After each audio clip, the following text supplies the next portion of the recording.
On est de retour, les amis, et cette fois-ci, on croise les doigts pour que la technique soit avec nous ce soir pour ce live quand même incroyable, puisque cet invité politique qu'on va recevoir dans un instant, qui n'est pas n'importe qui, a accepté mon invitation à venir ce soir avec vous en live. Oui, on va parler politique, mais quelques règles, s'il vous plaît, avant de l'accueillir. On respecte l'homme, on respecte son parcours, on respecte. Le but, c'est quoi? C'est d'avoir des réponses à nos questions. Le but, c'est d'aller prendre notre dose d'inspiration ce soir. Je sais que ça bouillonne chez beaucoup. J'ai déjà reçu plein de messages en privé. Les amis, faites honneur à la team, tout est possible, d'accord?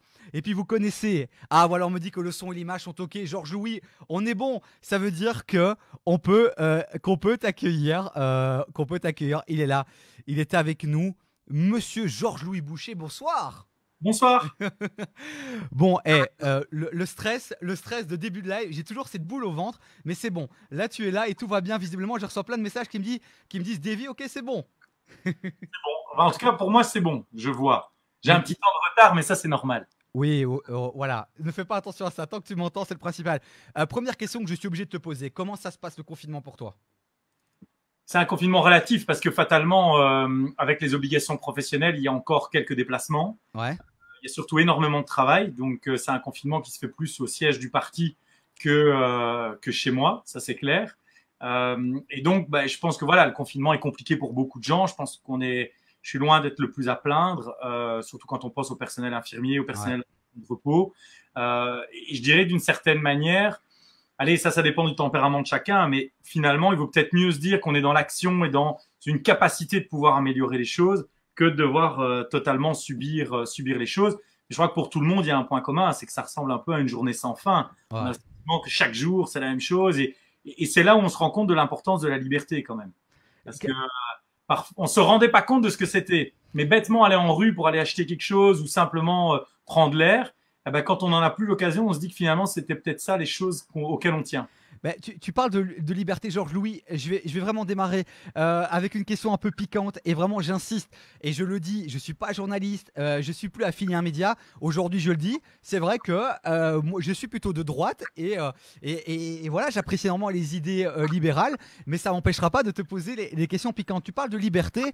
Et on voit fleurir quand même à gauche, à droite sur les réseaux sociaux des gens qui disent ce qui se passe actuellement, justement, c'est pour tout doucement, de plus en plus, nous priver de liberté. C'est ce que le monde politique veut, nous priver de liberté pour plus nous contrôler. Je sais que c'est des discours qu'on trouve sur parfois des sites un peu bizarres, mais c'est des questions qu'on voit, des discours qu'on voit. Qu'est-ce que tu réponds à ça?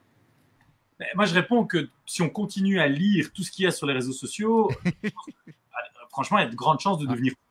Et je le dis presque en boutade, mais malheureusement, c'est vrai. C'est-à-dire que à l'heure actuelle, il faut quand même qu'on travaille à cet esprit critique, à ce recul, Ouais. parce que les théories du complot, et d'ailleurs c'est quelque chose qui est très particulier, c'est que dès que vous sortez une théorie du complot, on a le sentiment qu'elle devrait être plus vraie que finalement la version officielle. Parce que par nature, la version officielle doit être un mensonge. Ouais. Là, il y a quelque chose qui est un peu Mais d'où dingue. ça vient ça? D'où ça vient cette méfiance, cette défiance? D'où ça vient?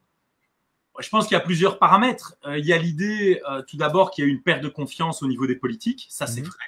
Et je pense qu'il y a un autre aspect qui est aussi l'idée que l'être humain est aussi un peu fait comme ça. On se dit, il y a quelque chose qui est pas normal. Il y a une expression que moi je déteste, c'est il n'y a pas de fumée sans feu. Parce qu'il n'y a pas de fumée sans feu, ça veut rien dire. Si je dis maintenant que tu m'as insulté, eh ben il y en a un qui va le répéter, puis un autre, puis un autre. Et en réalité, le feu, c'est juste quelqu'un qui ment. Parce que tu n'as pas, tu n'as pas du tout, tu m'as pas du tout insulté. Et donc, je crois que cet esprit-là doit aussi être changé. Cette idée, il n'y a pas de fumée sans feu. Non. Vous savez, je vais même vous le dire autrement. Quand vous vous dites que c'est soit de la bêtise, soit du complot, choisissez la bêtise parce que souvent, l'individu est plus souvent ou est amené à faire des actes qui sont bêtes plutôt qu'à comploter des grands trucs dans le dos des uns et des autres. Et donc, je pense que la parole politique doit aussi rendre confiance en la matière. Et je pense que le citoyen doit aussi faire sa part de Ouais. travail parce que l'esprit critique, ça vient pas non plus de nulle part. Il faut aussi un peu vérifier, pas tout le temps aller dans la facilité du yaka faux que. Les médias ont un gros rôle en matière d'éducation. Le souci, il est aussi un peu là. C'est que pour faire vendre, pour avoir du clic, on donne un focus immense à la petite histoire qui parfois n'est pas vraie. Mhm. Par contre, le truc super intéressant, ça on n'en parle pas, je le vis comme politique. Hein. On dépose des propositions de fond, on a un demi-article. Par contre, il y en a un qui dit que vous avez dit une phrase un jour et c'est même pas vérifié. Ça fait le buzz total sur la toile. Donc ça, c'est aussi quelque chose d'assez gênant. Mais tu admets quand même aussi que, alors tu dis, dis-moi si je me trompe, j'essaie de résumer, on a tous une part de responsabilité et les politiques, clairement aussi, ont une part de responsabilité. Tu dis pas que c'est la faute des médias, la faute des gens, c'est tout le monde a sa part de responsabilité dans les interprétations qu'on peut faire parfois de certaines news, de certaines infos. Je pense qu'en fait, pour que la démocratie fonctionne bien, il y a trois acteurs. Et il faut que les trois acteurs fassent leur boulot. Les politiques, les médias et les citoyens. Et aujourd'hui, je suis désolé de le dire, mais je pense que les trois déraillent. On a des politiques qui utilisent n'importe quoi et qui racontent n'importe quoi. On a des médias qui, malheureusement, aussi par des contraintes économiques, ne font pas toujours leur boulot parce que les journalistes sont sous pression, ils doivent rendre des piges régulièrement et ils n'ont pas toujours le temps d'analyser les choses. Et le citoyen, désolé de le dire, mais il se laisse aussi un peu aller à un petit coup de gueule sur Facebook. Il a plein de likes, il croit qu'il a raison parce qu'il a plein de likes. Non, la vérité, c'est un peu plus dur à chercher que simplement le nombre de likes qu'on peut avoir sur Facebook. Il y a déjà pas mal de gens connectés. Il y a Dorian qui vient de s'abonner à la page. Merci. Et vous connaissez Facebook, les amis. Je dois plus vous le rappeler, même si je vous le rappelle quand même à chaque fois. Likez, commentez, partagez. Faites en sorte que ce live soit diffusé au plus grand nombre. Il y a Inès qui nous dit oh là, c'est une amie belge confinée en Espagne actuellement qui attend de pouvoir revenir ici dans notre beau pays. Il y a Emmanuel, notre modératrice, qui est là aussi. On lui fait des gros bisous, qui gère tout ce qui se passe dans le chat. Il y a Mickaël Cambier qui est comédien. Qui te pose déjà une petite question qui dit niveau école, les maternelles restent fermées vu que les parents vont reprendre le travail. Comment assurer la protection des petits qui vont se retrouver en masse en garderie car il n'y a pas assez de classes de surveillants, etc., etc. La question est assez longue et si tu remets les mots, tu devrais comprendre. Tu réponds quoi à cette question de Mickaël? J'ai lu la question. Déjà, il y a plusieurs paramètres à connaître. Le premier, c'est qu'aujourd'hui, on a toute une série d'études dans plein de pays européens qui montrent que les enfants ne sont que quasi pas du tout porteurs du Covid. En tout cas, ils ne développent pas de symptômes. Donc, le risque pour les enfants est quasi proche de zéro. Alors, on me dit quasi proche de zéro. Oui, malheureusement, encore aujourd'hui, il faut savoir qu'il y a des enfants qui meurent de la grippe ou de la méningite.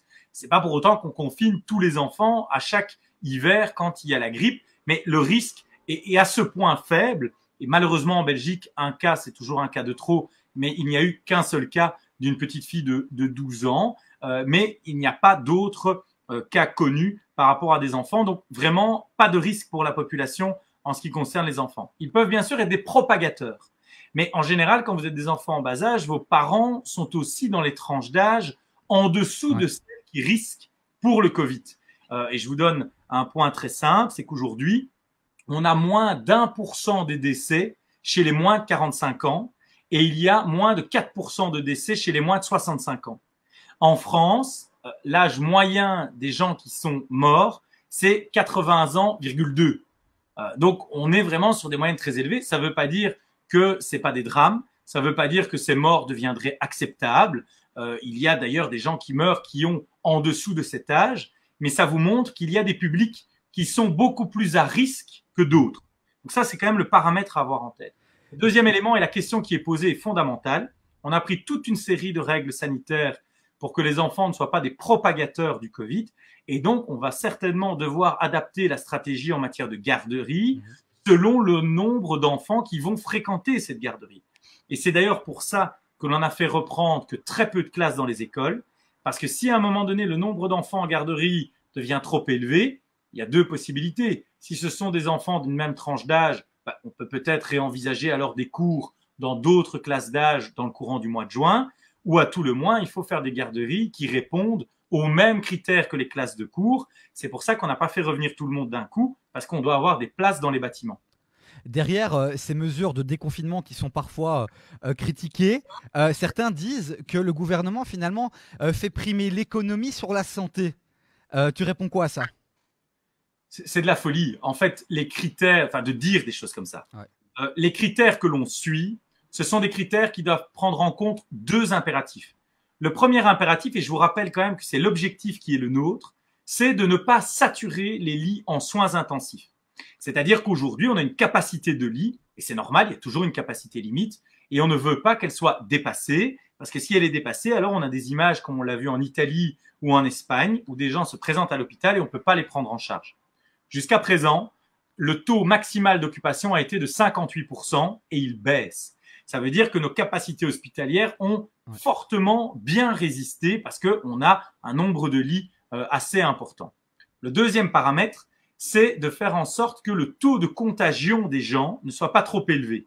Pour le dire simplement, quand quelqu'un est contaminé par le Covid, dans le cas idéal, il faut qu'il ne contamine pas plus d'une personne. Ouais. Tant que vous êtes sur une personne, vous maîtrisez l'épidémie parce que vous n'avez pas ce qu'on appelle une progression exponentielle.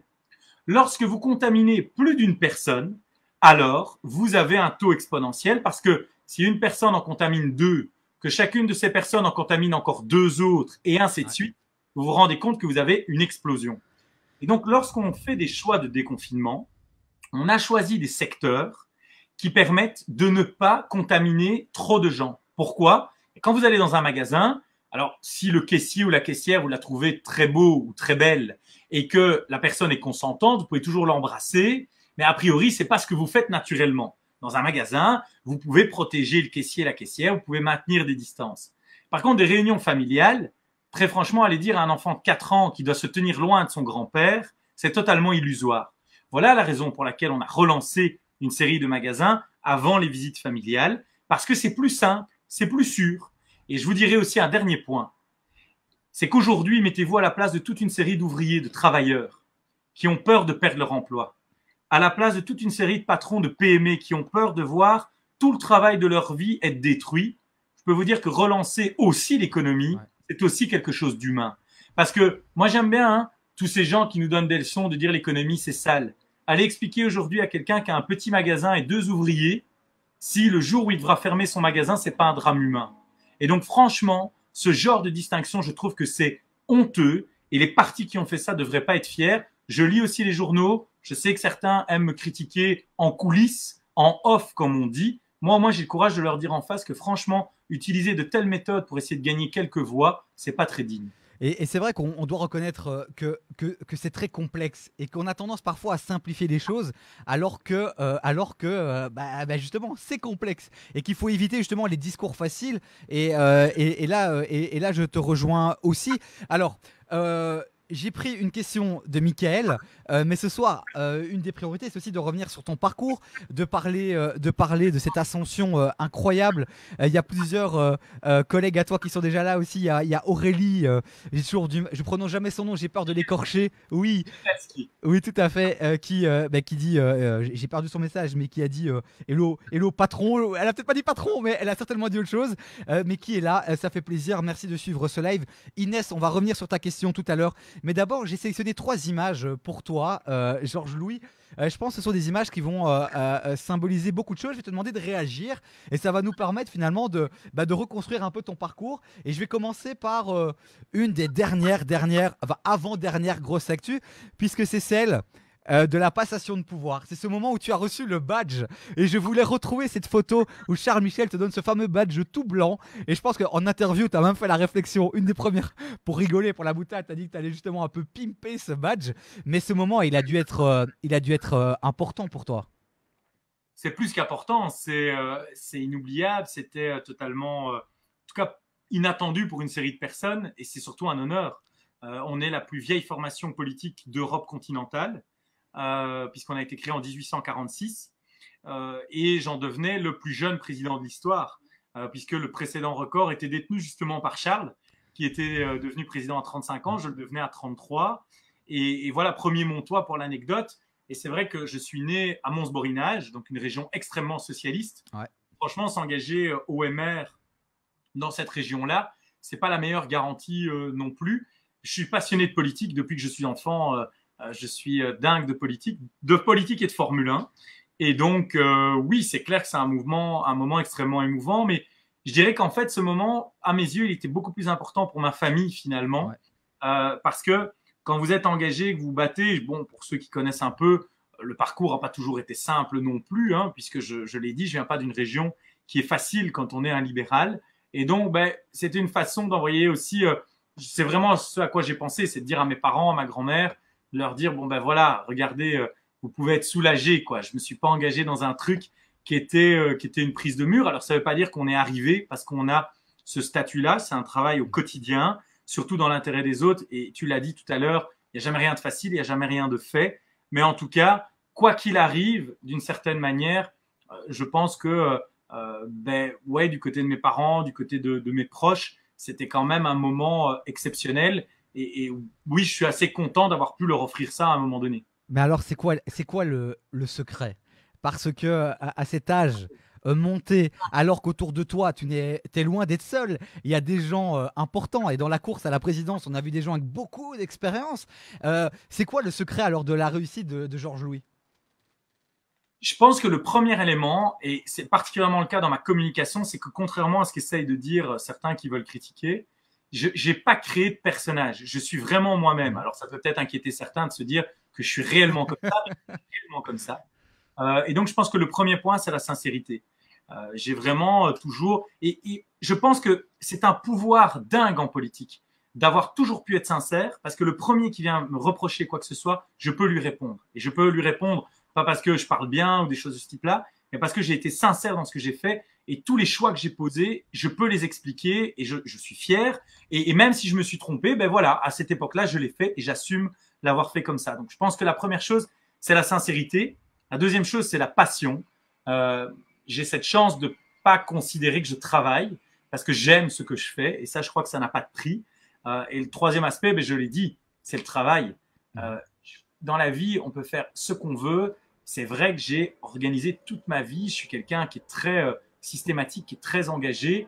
Et j'ai des journées de travail extrêmement longues. Il n'y a pas d'autre possibilité, de toute façon, quel que soit le secteur dans lequel vous êtes. Mais je pense que la plupart des auditeurs le savent. Georges Louis, il y a plein de gens qui travaillent beaucoup, et beaucoup au sein du MR et au sein du MR certainement. Qu'est-ce qui, selon toi, enfin, c'est quoi beaucoup travailler finalement? Parce que on peut beaucoup travailler sans être vu, parce que là, tu as travaillé, mais tu devais travailler tout en étant repéré. Parce qu'on va pas se mentir aussi, dis-moi si je me trompe, mais une ascension comme celle-là, il y a aussi des soutiens certainement derrière. Alors, comment tu as fait pour réussir à convaincre ces personnes qui ont des hautes responsabilités, qui ont beaucoup d'expérience et qui auraient pu dire ok, le petit jeune là il est prometteur, mais il travaille beaucoup peut-être, mais un poste de président ça demande de l'expérience de terrain, de l'expérience des responsabilités. Comment tu as réussi à rassurer uniquement par le travail, par Ouais. l'action? En fait, quand je dis le travail, c'est plus que ça. Moi, je vis pour ça. J'ai pas peur de le dire. Je veux dire, ça fait aussi longtemps que j'arrive à me souvenir. Je vis vraiment pour ça. Et donc, c'est plus qu'un travail. En fait, quand vous vivez pour ça, je lis tout, je retiens tout, je m'engage dans les débats, etc. Et donc, l'expérience, c'est pas une question d'années non plus. Vous pouvez acquérir beaucoup d'expérience en peu de temps si vous faites que ça du matin au soir. Ouais. Quelqu'un qui fait de la politique une fois par semaine pendant 30 ans aura toujours moins d'expérience que quelqu'un qui fait que ça du matin au soir pendant 3 ans. Donc, à un moment, vous pouvez le calculer comme vous voulez. Il y a aussi ce paramètre-là. Le deuxième paramètre, oui, ça a été un travail de conviction, aller expliquer le pourquoi. Ça a été surtout de monter un projet autour de ça. Ça a été aussi d'être capable, je le disais par rapport à la sincérité, de prouver à tous ces gens que j'avais une ligne, que je m'y tenais. Je sais que parfois, certains essaient de faire passer l'idée que je fais un coup et l'autre. Non, c'est un travail qui est suivi. J'ai aussi passé une série d'étapes et des éléments qui sont pas simples. À Mons, on a réalisé le meilleur score qu'une liste PS n'a jamais réalisé. Ouais. On a pris la majorité. Je réalise le deuxième meilleur score aux dernières élections. Finalement, il n'y a pas d'élection parce que j'étais pas bien mis sur la liste. J'ai perdu en 4 jours un poste de député d'Échevin parce qu'à un moment donné, Jacqueline Galland doit démissionner et que le Parti socialiste décide de me dégager de la majorité. Donc, les gens voient souvent le point culminant, le moment où c'est la lumière. Mais entre-temps, je pense que j'ai eu effectivement une ascension qui est plus rapide, mais j'ai aussi un volume de galères, d'attaques et de coups qui est aussi peut-être un peu plus important. Donc, je pense qu'on n'a rien sans rien.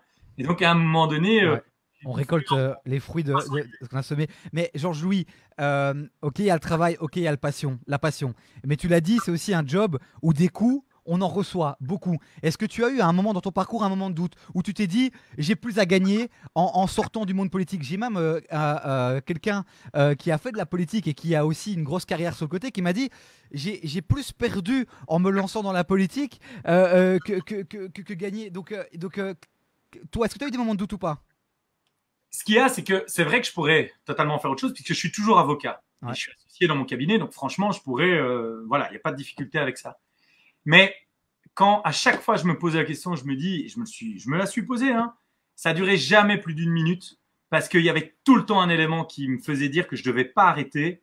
C'était de me dire que ça ferait trop plaisir à ceux vis-à-vis desquels je luttais parce que je considérais qu'ils menaient pas les bonnes politiques, parce que je considère que ils ne suivent pas le bon chemin ou qu'ils ne le font pas de façon sincère ou honnête, qu'ils disent pas tout aux gens. Et donc à chaque fois, je me disais, mais ouais, franchement, j'en ai marre, je prends des coups, etc. Et tout le temps dans la foulée, je me disais, ouais, mais et c'est cette fameuse phrase, quand tous les dégoûtés sont partis, il restera plus que les dégoûtants. Et ça, moi, j'ai pas envie d'en arriver à ça. Et donc je me dis, ben voilà, t'as la passion, t'as l'envie, fonce, vas-y. Et allez, jusqu'à preuve du contraire, j'ai quand même pas à me plaindre. Et j'avais aussi un autre avantage, c'est que je viens d'un milieu qui est pas politique, où mes parents ont pas de moyens. Donc moi, j'ai vraiment rien à perdre, fondamentalement.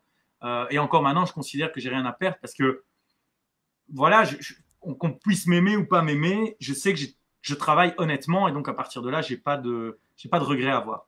Je me reconnais beaucoup dans certains éléments de ton comportement, de ton attitude, mais avoir cette attitude-là, ça peut être aussi parfois dangereux, parce que parfois on est à la limite de l'attitude kamikaze.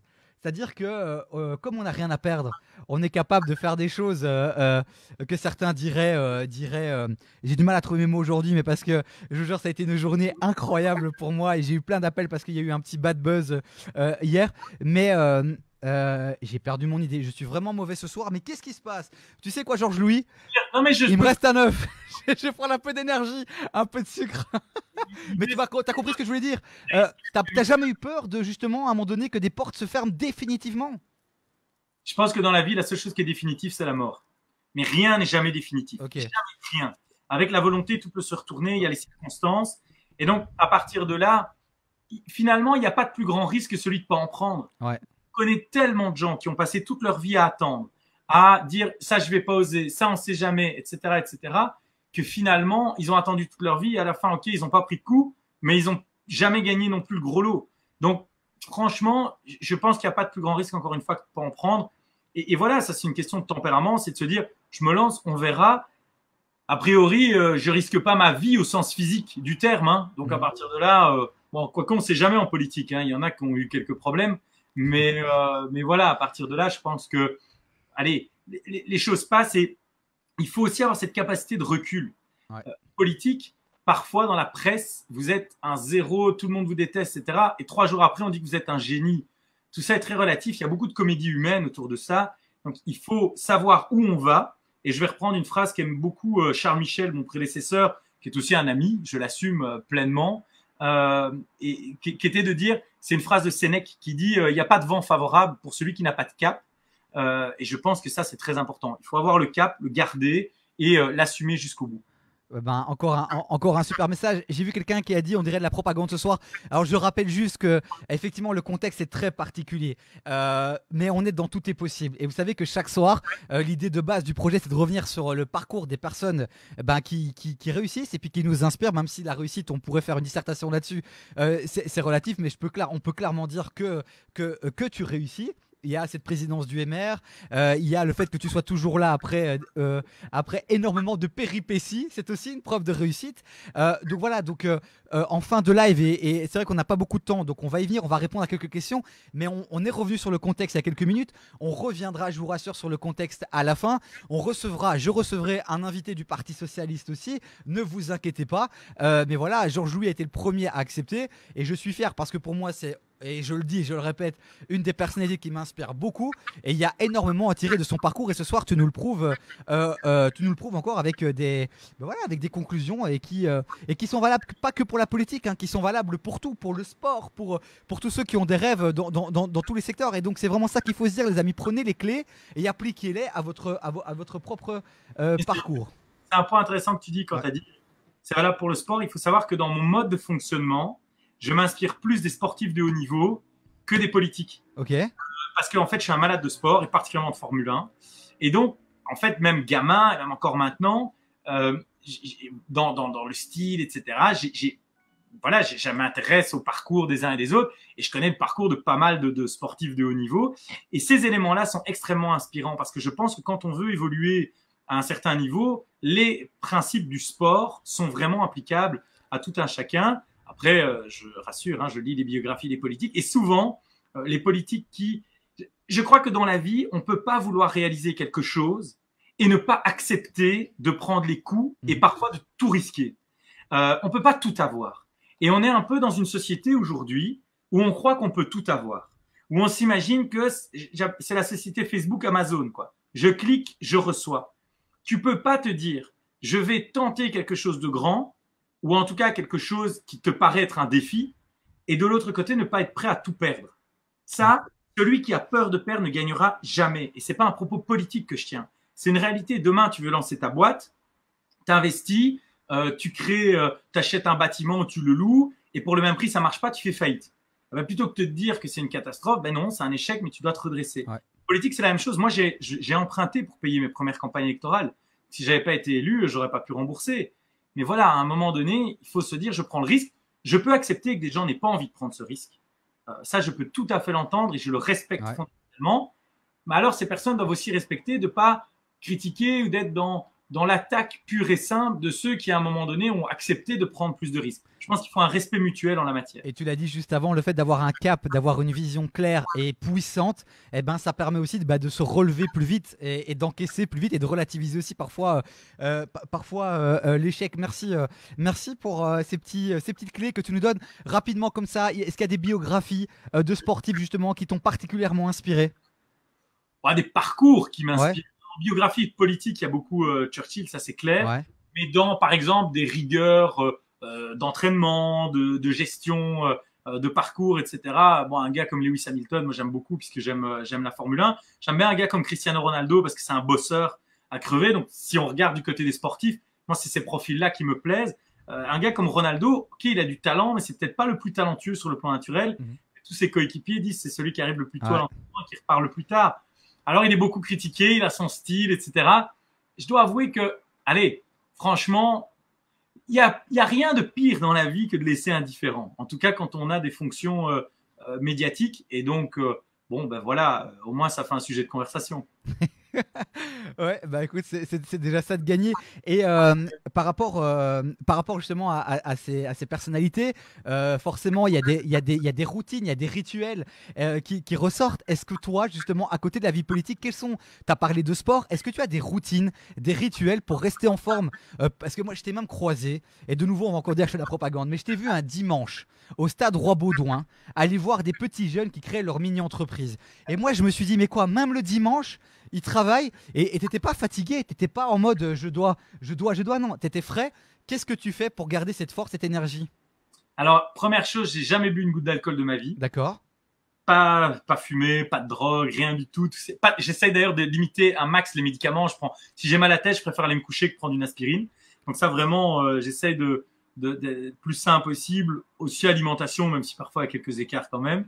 Et j'essaie de faire du sport dès que je peux. Donc les matins, quelques exercices, ça, j'essaie d'avoir ça tous les matins. Puis quand j'ai l'occasion, je cours. Mais pour le reste, il y a un point qui est fondamental. Je crois que c'est vraiment la passion et l'envie. Ouais. Quand tu te lèves le matin et que tu aimes ce que tu fais, franchement, je pense que je suis la personne la plus chanceuse du monde pour une raison simple. C'est que moi, à 4-5 ans, je savais ce que j'aimais. Donc, je savais que j'aimais la politique, je savais que j'aimais la Formule 1, j'ai jamais dévié. Donc, mes choix d'études ont été faciles, mon travail, ma motivation. Je pense qu'il y a beaucoup de gens qui galèrent, par exemple, dans leur choix d'études ou quand ils doivent se lancer dans la vie professionnelle parce que ils savent pas ou ils sont pas au clair par rapport à ce qu'ils aiment. Et faire un boulot toute sa vie alors qu'on n'aime pas, franchement, c'est dur. Ouais. Et moi, je peux m'investir aussi à ce point-là parce que je fais ce que j'aime et je sais qu'à ce titre-là, j'ai une chance incroyable, incroyable, parce que il y a plein de gens qui aiment des choses et qui peuvent pas nécessairement le pratiquer comme profession, et d'autres qui n'ont pas nécessairement trouvé ce qu'ils aimaient. Donc ça, c'est deux cas de figure qui sont pas simples à vivre. Avec le recul, tu dis que déjà 4-5 ans, tu savais. Qu'est-ce qui a fait dans ton entourage? Qu'est-ce qui a fait que tu as eu cette lumière? J'ai lu que déjà à l'école primaire, chaque année, tu étais le délégué de classe. Qu'est-ce qui a fait, selon toi, avec le recul, que tu as voulu toujours être dans l'engagement, dans le soutien, dans l'aide? Je pense qu'il y a un point de personnalité. Il y a un truc qui m'a marqué. En fait, c'est grâce à Anne Sinclair, certainement. Parce que je regardais, donc mes parents regardaient le dimanche soir, mais comme ça, quoi, comme des millions de personnes. Ils mettaient la télé limite comme un bruit de fond. C'était 7 sur 7, qui était l'émission d'Anne Sinclair, qui chaque semaine recevait un politique avant le journal. Et j'étais fasciné par la joute verbale, comme ça, par le débat. Et c'est vrai que c'est un de tes grands talents. En tout cas, voilà, j'aime ça. j'essaye en tout cas, avant d'aller dans un débat, d'avoir toutes les informations. Parce que si tu n'as pas toute l'info, c'est là où tu commences aussi à bégayer. Si c'est clair dans ta tête, c'est beaucoup plus clair à exprimer. Mais donc, cette émission a beaucoup joué. Puis, il y a un événement qui m'a beaucoup marqué, c'est l'assassinat d'Yitzhak Rabin en Israël. Je ne sais pas pourquoi, il y a un fait d'actu à un moment donné, bam, ça vous scotche. Puis l'arrivée de Jacques Chirac à la présidentielle en 95, donc je suis né en 86, donc pour vous dire, je vous mens pas, j'avais que 9 ans à l'époque. Et donc il y a quelques éléments d'actu qui à chaque fois m'ont vraiment interpellé. Et en fait, j'ai toujours voulu faire quelque chose.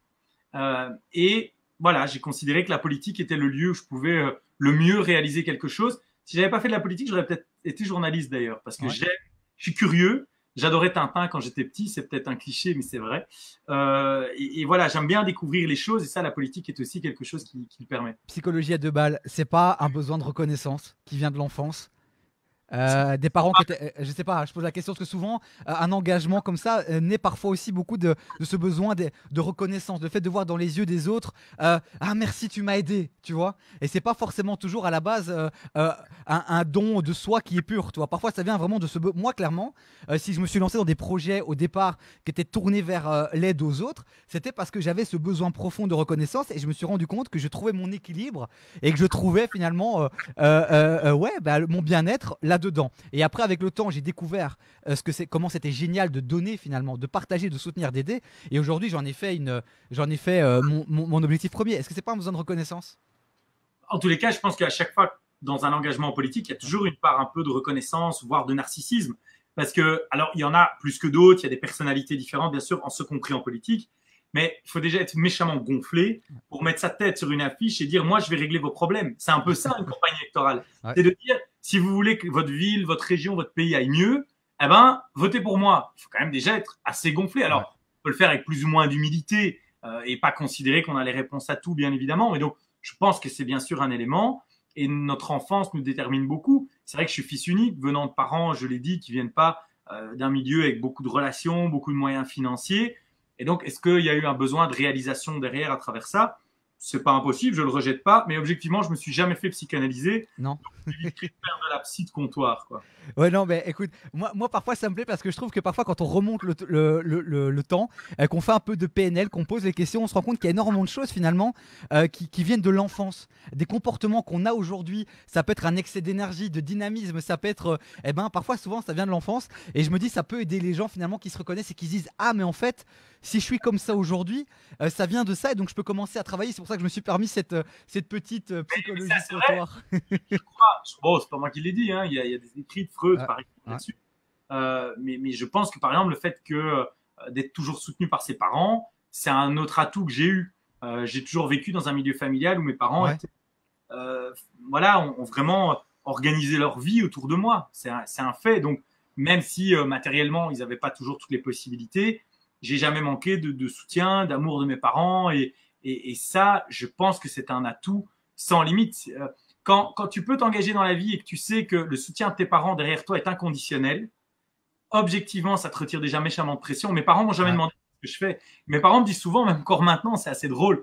Ma mère qui me dit, tu sais, on t'a jamais demandé de faire tout ça. Si à un moment tu n'y arrives plus, c'est pas grave. Mais justement, je le fais sans aucune pression parce que je sais que pour eux, voilà, quoi qu'il arrive, j'ai pas de difficultés dans ma relation à eux. Donc, je ne cherche pas à leur prouver quelque chose à eux. Peut-être un peu plus à des gens de l'extérieur, et particulièrement ceux qui ont critiqué ou qui se moquent maintenant assez souvent. Franchement, allez, il faut essayer de s'en foutre. Ce qui compte à la fin, c'est le résultat. Et moi, le résultat, c'est ce que je peux apporter de bien aux gens, quoi. Ah non, c'est vrai que le soutien de l'entourage est fondamental. Il y a beaucoup d'entrepreneurs qui souhaitent se lancer. Ils vont en parler fièrement à leurs parents et puis ils entendent des trucs du style « Tu vas quand même pas te lancer en Belgique ». Ah non, mais t'as pas droit au chômage, alors que c'est faux. Non, mais t'as vu comment on est taxé? Et c'est vrai que t'as beaucoup de gens qui sont cassés dans leur élan par leurs propres parents. Et c'est vrai, quand on peut bénéficier de ça, c'est un atout majeur. On a une question de Julien Sturbois qui te demandait quel était ton prochain rêve politique. J'ai juste envie on va y venir, mais alors je vais publier cette image-là qui devait être aussi un moment incroyable. Et avant de répondre à la question de Julien Sturbois, est-ce que tu peux juste, s'il te plaît, m'expliquer? T'étais où? C'est qui t'a appelé? À quel moment? Comment ça s'est fait? Et quand on t'a appelé, t'as pensé à un canular ou tu pensais que c'était... ou t'as pris le truc au sérieux directement? Non, en fait, il y a une histoire autour de ma désignation. C'est que j'étais sur une radio Judaïka. Ok. Et je répondais à une interview et ça se terminait. Et le Palais Royal m'avait déjà appelé parce que la veille, j'avais été reçu au même titre que les autres présidents de parti parce que le roi voulait avoir un peu l'opinion des différents présidents de parti. Et donc, je vois le numéro Palais Royal qui s'affiche. Première fois, je ne décroche pas parce qu'il dit voilà, au revoir, je vous donne rendez-vous et ceci. Je me dis ça va se terminer. Sauf qu'il ne termine pas. Et à un moment, sur antenne, parce qu'il va encore me reposer une question, je lui dis je suis désolé, c'est un coup de téléphone que je ne peux vraiment pas refuser. Donc, je sors, je décroche. Et là, il y a quelqu'un du palais qui me dit Monsieur Boucher, le roi voudrait vous parler. Et bon, voilà, quand on nous dit le roi veut vous parler, ben moi j'étais dans les couloirs, j'étais en plus. Le roi savait, maintenant il le saura peut-être. J'étais dans un débarras où il y avait plein de trucs de peinture, etc. Et alors le roi m'a dit Monsieur Boucher, je dis oui, sire. Et alors là il m'explique et il me dit qu'il souhaiterait me confier une mission. Bon, il me donne une série de détails que je ne révélerai pas puisque les discussions sont bien évidemment confidentielles. Et il me demande juste si tout ça se confirme, est-ce que vous pourriez être au Palais Royal je crois que c'était à 18h15. Bon, ben, quand on vous dit ça, a priori, vous dites pas non. D'ailleurs, pour l'anecdote, la veille, j'ai donc un membre du Palais qui m'appelle et qui me dit est-ce que vous pourriez être au Palais à 16h15. Et moi, tellement pas habitué, j'avais normalement un rendez-vous et je lui dis bah écoutez, et là j'ai failli lui dire non ou. Ouais. Et là, j'ai quand même un élément de lucidité qui me fait dire mais non, on peut pas dire ça. Et je dis oui, je suppose que vous me posez la question juste pour la forme, que je suis obligé de lui dire oui. Donc oui, bien sûr, j'irai. Et là aussi, je parlais de mes parents tout à l'heure. Bien sûr, j'ai beaucoup pensé à ma mère parce que ma maman est très fan de la famille royale.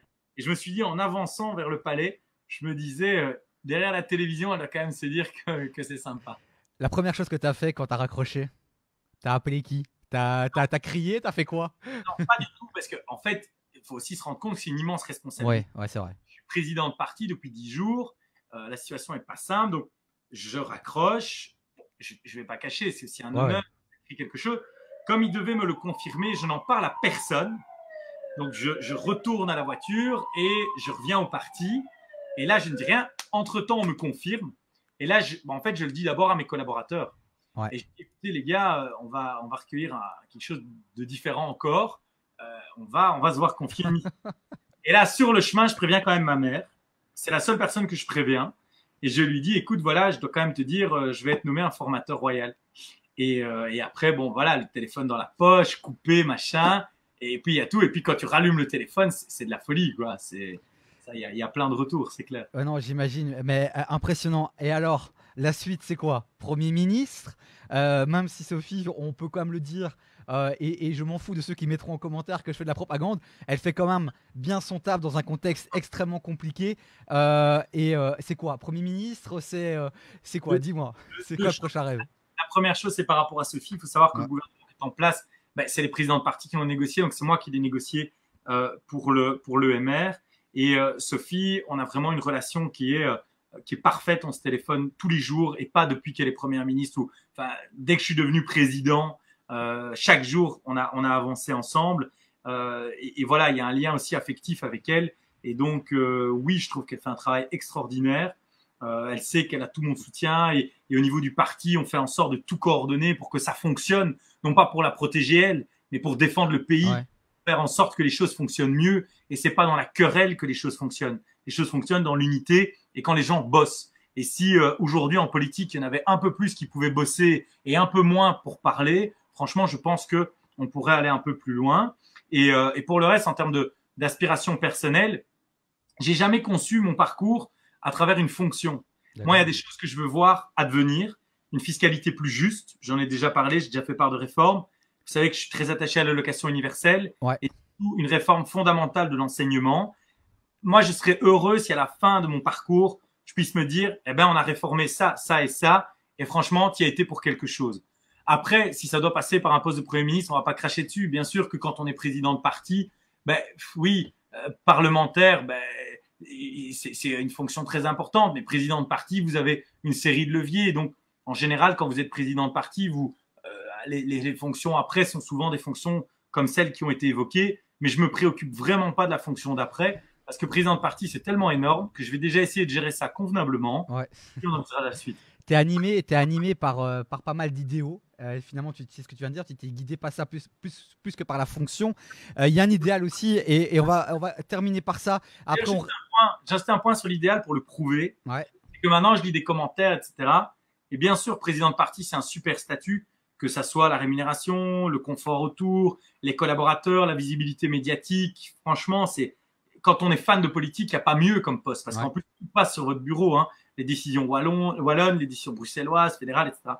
Mais moi, je me défonçais de la même manière quand j'étais conseiller communal à Mons. Et ça, j'ai pas à le justifier parce que les images le prouvent.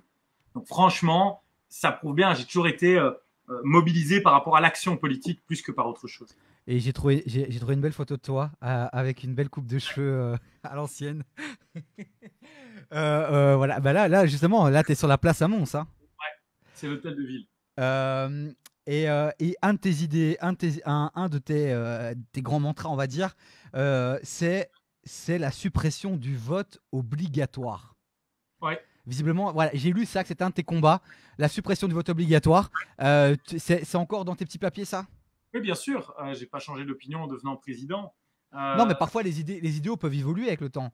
Peuvent évoluer, mais tout ce qu'on est en train de vivre ne fait que confirmer cela. Je pense que le vote obligatoire, c'est un confort que l'on donne aux politiques. C'est-à-dire que les politiques se disent, de toute façon, quoi qu'il arrive, les gens sont obligés d'aller voter. Donc, plus ou moins, il y a 20% de MR, 20-25%. Les socialistes se disent, il y a toujours 25 à 30% de socialistes. Finalement, les choses ne bougent pas. Si le vote n'est pas obligatoire, on est obligé d'aller convaincre des secteurs particuliers de la population, des corps particuliers de la population, des catégories socio-professionnelles dont on sait que naturellement, elles votent moins. Les jeunes, les personnes les plus précarisées, les personnes peut-être issues de l'immigration, des personnes qui sont aujourd'hui plutôt dans le vote contestataire.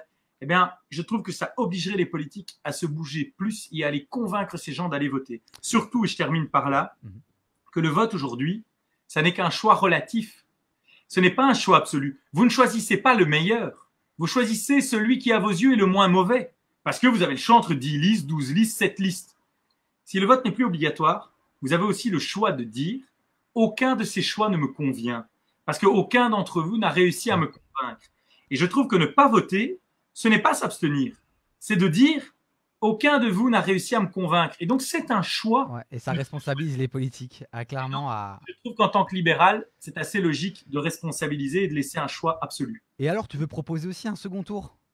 Un peu comme en France? Oui, exact, parce que je pense qu'il y a quelque chose, et d'ailleurs, ceux qui lisent la presse flamande le lisent aujourd'hui, il y a beaucoup de débats sur un tel ne permet pas de constituer une majorité avec tel ou tel autre parti. Moi, je crois qu'il faut organiser un deuxième tour pour que la coalition soit choisie par les citoyens. Parce qu'aujourd'hui, les gens votent, et puis après, regardez, vous avez voté il y a un an.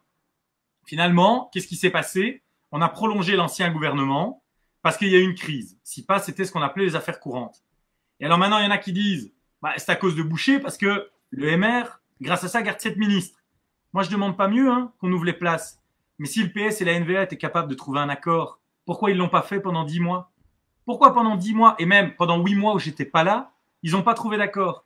Et maintenant, j'arrive et ils disent que c'est de ma faute parce que j'ai réussi, soi-disant à leurs yeux, à garder 7 ministres. Moi, j'ai pas voulu garder 7 ministres. Moi, ce que j'ai voulu, c'est que ce pays ait un gouvernement. Sauf que essayer de négocier entre le PS et la NVA, ça ne marche pas. J'ai essayé, Renders a essayé, des dizaines de gens ont essayé. Ça n'a jamais fonctionné. Donc, à un moment donné, si ces gens, au PS et à la NVA, sont capables de trouver un accord, qui me téléphone, mon téléphone est accessible, et j'irai négocier. Il n'y a pas de problème et on fera un gouvernement avec eux. Mais tant qu'ils ne sont pas capables, qu'ils arrêtent de mettre des bâtons dans les roues en permanence à tous ceux qui ont envie d'agir. Georges Louis, j'ai du mal à imaginer que des gens comme Paul Magnette, chez eux, se disent je veux la fin de la Belgique, je veux que le blocage continue, je veux que... Je pense que ces gens-là sont aussi profondément patriotes. Alors qu'est-ce qui fait que selon toi, eux n'arrivent pas à trouver des solutions? C'est vraiment le jeu politique? Parce que je pense que du côté francophone, on a à ce point diabolisé la NVA, et le PS fait partie de ceux qui ont diabolisé la NVA. Et donc ils sont coincés. Aujourd'hui, la NVA pourrait mettre ce qu'elle veut sur la table, ils ne seraient pas en capacité d'accepter. De l'autre côté, il faut aussi reconnaître que les Flamands disent tout le temps que les francophones ne les connaissent pas et ne les comprennent pas. Je peux vous dire que maintenant, pour être au niveau fédéral, les journalistes et les éditorialistes flamands connaissent encore moins la Belgique francophone que l'inverse.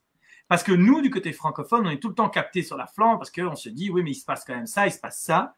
Du côté flamand, quand je lis leurs articles et que je les appelle après, quand je dis, mais attendez, ce que tu as écrit, c'est complètement dingue, donc je l'assume, je le fais quasi jamais, mais quand ça va vraiment trop loin, j'ai pas peur de